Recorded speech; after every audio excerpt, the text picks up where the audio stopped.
So in this one activity, we're supposed to look at mental health and the impact of mental health challenges on individuals and families functioning. There's also a stigma and judgment surrounding challenges. Reflect on how you, as a service provider slash educator, can provide and acknowledge and support a family facing mental health challenges. Be specific, drawn on reading and video you read on this question. All right, so for me, I really feel like it's really important. We're dealing with my population of kids and adults that I work with that were so in DSM-4 it was diagnosed as PDD-NOS, that was pervasive development disorder, not otherwise specified. It's now on the autism spectrum. So, but for them it was so then in 2004 it was diagnosed as mental retardation as well as some cognitive delays and then also social and communicative delays. So for this population of people I deal with that have mental health challenges, um, it's really important for me to put them in leadership positions. So first I'll find out what their special interest area is. So some of the stuff that we had learned from Dr. Small, and I think Dr. Small went over this in the last lecture that we were in when we visited her class last week. So today is October 17th. But teaching students from the special interest area that have like mental health challenges, it boosts their confidence, and then it also puts them in a position where they're more opted to talk and communicate. Social reciprocity is huge for people that have mental challenges because you want them to feel like they're there and they're present. So I think that's huge. I'll add in this video some more stuff specifically from our reading, but that's some stuff that came to my mind when I specifically looked at this one question. So this same assignment, part 2, from what I just posted a couple of minutes ago. I guess in your mind you wouldn't know what I recorded. However, I recorded a couple of minutes ago. So the same question I'm working on it says, while there's a growing knowledge awareness of the impact of mental health challenges on individual and family function, there can also be a stigma and judgment surrounding these challenges. Reflect on how you, as a service provider slash educator, can both acknowledge and support the family facing mental health challenges. Be specific, drawn on the reading and video you read for this question. So on the reading, they were talking about, or the video. One of the videos I watched was an early childhood mental health overview, and on that overview, it was talking about the importance of community and of groups of people, family that's outside the family, work together and bringing up individuals that have special needs. So I kind of wanted to expand on that because in our earlier reading, in the understanding of families, on page 24, the path towards cultural competence, where it talks about the cultural competence is a journey, not a destination. It has been defined in a variety of ways, but not the definition used in the book by Lynch. But the definition used in this book by Lynch definition is ability to think, want to feel, and act in ways that acknowledge, respect, and build on ethnic, social, cultural, and linguistic diversity.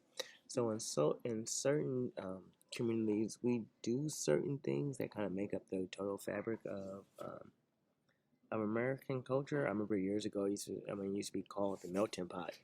I don't know now, but I know specifically in one of the communities I work with in Oakland, it's really popular every so often, and it used to be way more popular than it is now. But every so often they have sideshows, and the sideshows is a part of. It's kind of a part of Americana culture that's straight, that's post civil rights movement, of course. Um, Probably around the 70s and 80s when cruising and like low riding and stuff was really popular. Um, but then also like doing like the side shows, like doing tricks in cars and stuff like that was really popular. So it made me think about um, how you can actually use that as a teachable moment. Although, be that as it may, I will attach to this video.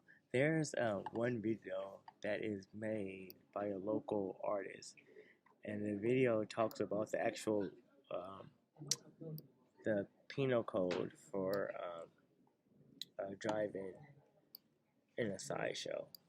So that's legal, legal teaching right there. That's UDL at its finest. We can actually talk about the history of the sideshows as well. So we touched upon that briefly, but for some reason I was thinking about for the mental health overview, and mental health can be, I mean, it's just simply some of the basic needs that an individual is not receiving can cause mental health needs. So sometimes when we think about Maslow hierarchical needs, um, and how food, water, and like air is like the basic. Of course, where air, everyone gets air, but food and water is not. It doesn't come by everyone easily, and sometimes we take that for granted. And so I kind of want to tie that into kind of like the awareness of mental health. Um, because mental health have just many different definitions, and I mean, it's just many different ways that people have breakdowns, and some of those breakdowns just can be mental needs not being met. So I will attach on this video Maslow hierarchical needs, and then also attach some of the stuff from our particular reading from page 24, as well as some stuff from the more recent chapters.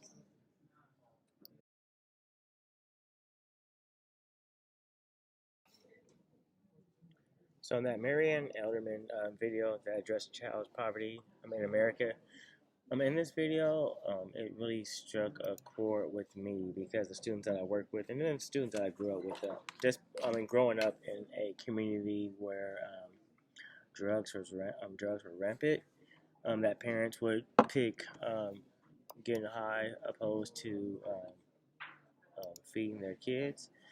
And I mean, as you get older and you start realizing that you become second fiddle to a parent's drug habit, it just makes everything else irrelevant. So sometimes parents ask, or students, pardon me, wonder why, or sorry, it's late in the day. So sometimes teachers wonder why students are sometimes withdrawn from classes, and sometimes they have a hard time breaking through, or just breaking that shell, to use that analogy. If if a kid is not seeing love through a parent, someone who birthed them, that's supposed to be, I mean, as far as nature and naturally setting, it's supposed to be there and it's supposed to be their nurturer and their provider. If they're not there for them, then it's going to be impossible for you to get through. It's no way. I mean, it's no textbook way. I mean, people can have different approaches, but there's really no way.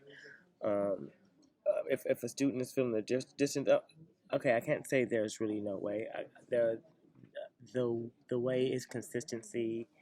It's consistency in love. I mean, that is the way. I mean, that's the only way. The way to break a brick. It's just you have to be consistent, and you have to show that it's love. But it has to be tough love. But if a parent is missing, a student is going through their own issues. So different people have maturation points to deal with their life.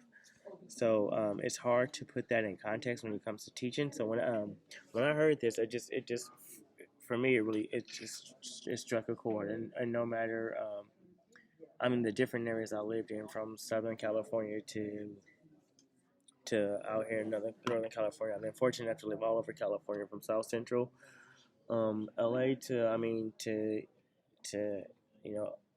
upper end, higher end areas like Foster City when I was younger. So I kind of seen the whole gamut, the whole spectrum of how people live.